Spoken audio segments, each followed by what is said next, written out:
అందరికీ ప్రభువైన యేసుక్రీస్తు నామంలో హృదయపూర్వకంగా వందనాలు. బైబిల్ గ్రంథంలో ఒక మాట చూద్దాం. సామెతల గ్రంథం 23వ అధ్యాయము 29వ వచనం.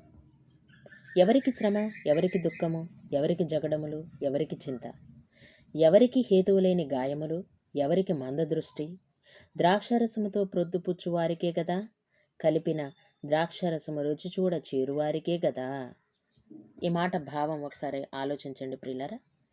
ఎవరికి శ్రమలు వస్తాయి, ఎవరికి చింతలుంటాయి, ఎవరికి జగడాలు వస్తాయి, ఎవరికి వేదనలు కలుగుతాయి, ఎవరికి గాయాలు, ఎవరికి మందదృష్టి అంటే మద్యపానం చేసేవారికి అని చెప్తున్నాడు.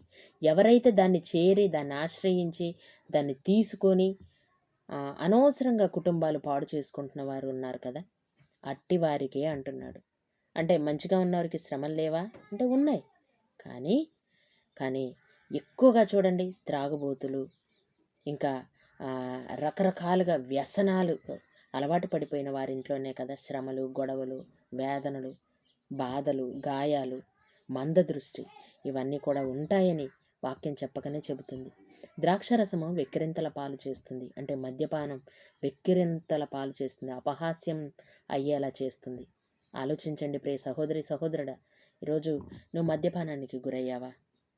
మరి ప్రభు చెప్తున్నాడు మానుకోమని. నీ కుటుంబం పాడవుతుందని. మార్చుకుందామా?